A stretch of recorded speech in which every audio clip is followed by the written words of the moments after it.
ఆశ్రయదుర్గమా నా యేసయ్యా, నవజీవన మార్గమున నన్ను నడిపించుము. ఊహించలేని నీ కృపలేని క్షణము, కోపించుసుని వాత్సల్యము నాపై సోపినావు. ఊహించలేని నీ కృపలేని క్షణము, కోపించుసుని వాత్సల్యము నాపై చూపినావు. ఆశ్రయదుర్గమా నా యేసయ్యా, నవజీవన మార్గమున నన్ను నడిపించుము. లోక మర్యాదలు మమకారాలు గతించిపోయనే, ఆత్మీయులతో అక్షయ అనుబంధం అనుగ్రహించితివే. లోక మర్యాదలు మమకారాలు గతించిపోయనే, ఆత్మీయులతో అక్షయ అనుబంధం అనుగ్రహించితివే. అందుకే ఈ స్తుతిగణ మహిమల స్తోత్రాంజలి, అందుకే స్తుతిగణ మహిమల స్తోత్రాంజలి. ఆశ్రయదుర్గమా నా యేసయ్యా, నవజీవన మార్గమున నడిపించుము.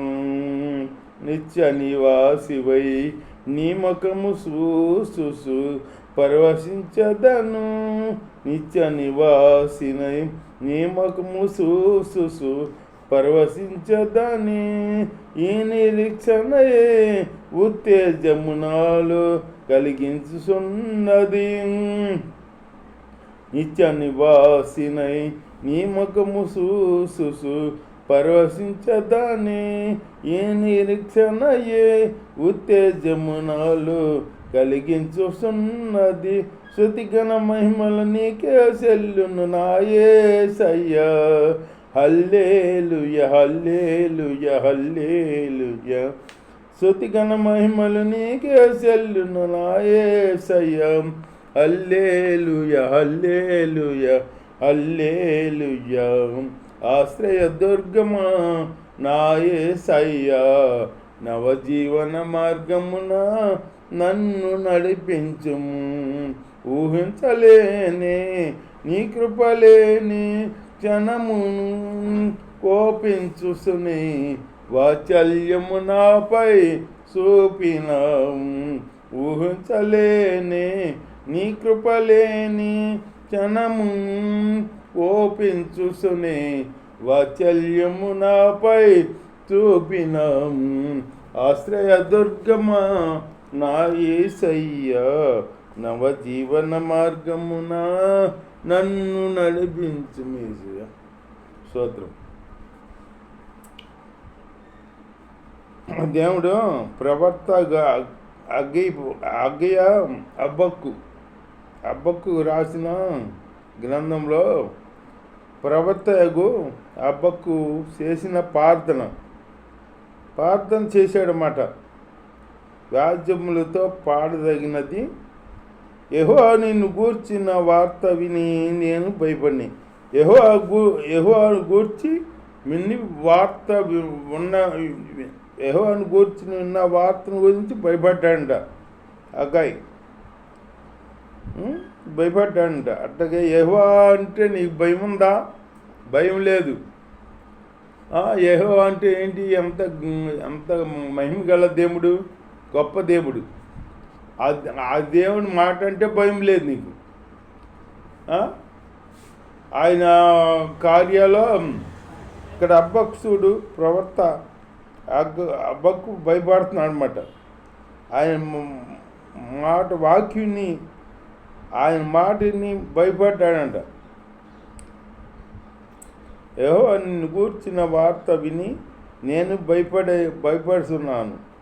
యెహోవా సంవత్సరములు జరుగుతుండగా కార్యములు నూతన పరుచును. సంవత్సరములు జరుగుతుండగా కార్యాలు నూతన పరుస్తాడంట యెహోవా అని అగ్గై భక్తుడు చెబుతున్నాడు. ఆయన నూతన పరిచే దేవుడు. సంవత్సరాలు గడుతుండగా కార్యాలు మన ఎడల నూతన పడతాడు దేవుడు. మరి మనకు ఇంత ఆరోగ్యం ఇచ్చి మనకి ఈ సంవత్సరాలు సంవత్సరం ఇవాళ ఉన్నవాళ్ళు రేపొద్దున ఉంటలా అట్లాగే అట్లాంటి మా దినాల్లో ఉన్న మనం ఇన్ని సంవత్సరాలలో చూసామంటే అది దేవుడి కృప. అది ఆ కొత్త జీతం ఉందా నీకు? ఆ కొత్త జీతం ఉండాలి. దేవుని మనల్ని ఎంతగానో ప్రేమించి మనంటోళ్ళు మన పక్క వాళ్ళే లేరు ఇవాళ భూమి మీద సజీవుడిగా లేరు. మనం ఉన్నామంటే అది దేవుడి కృప. అది దేవుడి కాపుదల లేకపోతే మనం ఎంత పనికిరాం. నువ్వు దేవుడిని నమ్ముకున్నావంటే ఆసామాసి దేవుడిని నమ్ముకోలే. నువ్వు దేవుడు సర్వోన్నతుడైన దేవుడు, సర్వశక్తిమంతుడు, ఏదైనా చేయగల దేవుడు, బలవంతుడు, సర్వాశీర్వాదకారంభూతుడు ఆయన్ని. నీ పాపాలు క్షమించి నిన్ను భూమి మీద ఉండనిచ్చాడనమాట. అంత కృతజ్ఞత కలిగి ఉంటున్నావు నువ్వు? ఉండాలి కదా. దేవుడు కృతజ్ఞత కలిగి ఉండకపోతే ఎట్లాగా? కృతజ్ఞత కలిగిపోతే ఉండపోతే కృతజ్ఞత లేని వాళ్ళు వేల కొళ్ళకి పోతారంట అని లేఖనం తేలిపడుతుంది. అట్లాగే కృతజ్ఞత కలిగి ఉండాలి దేవుడికి. మనం కృతజ్ఞత కలిగి ఉంటే దేవుడి కార్యాలు ఇంకా సంవత్సరాలు పొడిగిస్తూ ఉంటాడు దేవుడు. మన జీవితాల్లో అందరూ మన వేరు. నువ్వు దేవుడు పెట్టావు. అందరూ వెళ్ళినట్టు నువ్వు వెళ్ళవు. ఎందుకంటే నీకు ఒక పచ్చి జీవితం ఉంది. నువ్వు దేవుడు పెట్టావు. నీకు తోడు నీ కాపుదల ఉంది, దేవుడి కాపుదల. మరి దేవుడిని నమ్ముకున్నామంటే ఆశామాసి కాదు. ఆ దేవుడు మనకి కాపుదల నుంచి కాసి కాపుతున్నాడు అనమాట. స్తోత్రం దేవుడికి. దేవుడి స్తోత్రం. హల్లెలూయా. యెహోవా సంవత్సరములు గడిచుండగా కార్యం నూతన పరుసుము సంవత్సరములు జరుగుతుండగా దానిని తెలియజేయము. కోపిస్తున్న వాత్సల్యమును జ్ఞాపకమునకు తెచ్చుకునుము. కోపిస్తేనే వాత్సల్యమును జ్ఞాపకము తెచ్చుకును అంటున్నాడు భక్తుడు.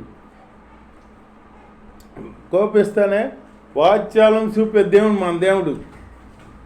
కోపించి నువ్వు ఎందుకు పనికిరాబురా, నువ్వు దేనికి పనికిరాబు, నువ్వు వద్దు, నువ్వు నాకు పనికిరాబు, ఇక నువ్వు భక్తు పనికిరాబు, నువ్వు పో, నేను నిలిచేసాను, నువ్వు వెలివేసాను నిలిపో అన్న దేవుడు కాదు మన దేవుడు. కోపిస్తానే ఆ వాత్సల్యం చూపిస్తాడు మనకే. ఒక పక్కన కోపిస్తానే ఒక పక్కన వాత్సల్యం చూపిస్తాడు. అట్లా ఎవరు చూపిస్తారు? నీ తల్లి చూపిస్తా, తండ్రి చూపిస్తారా? కోపించి వాత్సల్యం చూపించేది ఎవరు చూపిస్తారా? నీ బంధువులు చూపిస్తారా? ఎవరు చూపిస్తారు చెప్పు? దేవుడు అంతగా ప్రేమించి పరిశుద్ధమైన దేవుడు మన దేవుడు. దేవుడు తేమానీయలో బయలుదేరి ఉన్నాడు. పరిశుద్ధ దేవుడు పారానులో నుండి వేచేస్తున్నాడంట. దేవుడి స్తోత్రం. ఆయన మహిమ ఆకాశ మండలమునంతటా కనబడుతున్నదంట. ఆకాశ మండలం అంతా కనబడుతున్నది ఆయన మహిమ గల దేవుడు, గొప్ప దేవుడు ఆయన. మనం ఆరాధిస్తాకి మనం ఏ పాటు పోలేం, అసలు మనం మర్చిపోలేం. ఆయన మహిమ గల దేవుడు. ఆయన మన దగ్గర వచ్చి నిన్ను రక్షించి నన్ను స్తుతించి ఆరాధించమని ఆజ్ఞిస్తే ఆజ్ఞను మనం ఫాలో వెళ్ళిపోతాం. మనం ఏ పట్టుకోదు. అసలు ప్రభు అంటే అక్కడ యోగ్యత లేదు మనకి. అసలు వెనకటి జీవితంలో జ్ఞాపకం చేసుకో, నీవు ప్రభు అంటే అక్కడ యోగ్యత లేదు. నీ జీవితం ఎలాంటిదో ఒకసారి గుర్తు చేసుకో. నువ్వెందుకు పనికిరాని వాడు. అసలు దేనికి మనుషులందరూ నిన్ను వెలివేశారన్నమాట, తీసివేశారు. నీ మాట లెక్క చేయరు.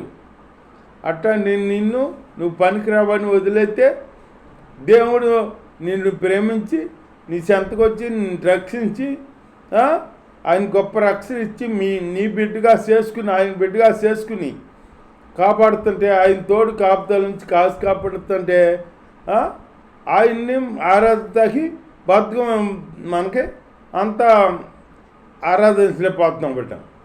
ఆరాధించాలి, గణపరచాలి దేవుణ్ణి ఎంతగా గణపరిచినా ఇంకా రుణస్తులమే. ఎందుకంటే మన కొరకు ప్రాణమే త్యాగం చేశాడు. ఆయన ప్రాణాన్ని త్యాగం చేశాడు మన జీవితాన్ని కొరకు.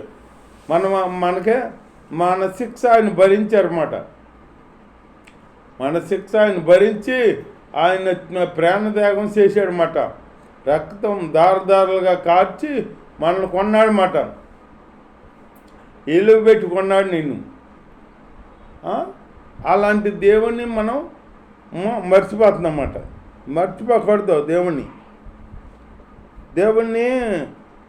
కొత్త చేత ఎవరన్నా మనిషి నీకు ఏదన్నా చేస్తే అతనికి ఏం చెప్తా? థ్యాంక్స్ అని చెప్తావు కదా. అట్లాగే ఈ దేవుడు నిన్ను బతికిస్తాడు. దేవుడికి ఏం చెబుతున్నావు నువ్వు? థ్యాంక్స్ చెబుతున్నావా, లేకపోతే స్తోత్రాలు చెబుతున్నావు? ఏం చెబుతున్నావు? కృతజ్ఞత కలిగి ఉంటున్నావా? కృతజ్ఞత కలిగి ఉండాలి. ఉంటే దేవుడు ఇంకా నిన్ను ఆశీర్వదిస్తాడు అన్నమాట. దేవుడి స్తోత్రం, హల్లెలూయా. గొప్ప దేవుడు. ఆ దేవుడిని మనం గణపరచాలన్నమాట. దేవుడి స్తోత్రం, హల్లెలూయా. దుష్టుల కుటుంబకులు అంట ప్రధానులు. దుష్టులు ఆయన మందిరంలో ఉండరంట. అంటే మన దీనులు కాబట్టి మనల్ని కాపాడాడు దేవుడు. మనము ఎందుకు పనికిరాని బలహీనమైనప్పుడు ఆయన మన కొరకు, ఇంకా మనం బలహీనమైనప్పుడు తల్లి గర్భమందే పిండమై ఉండగానే మన కొరకు రక్తాన్ని సిందించాడు. ఆయన ప్రాణత్యాగం చేశాడన్నమాట.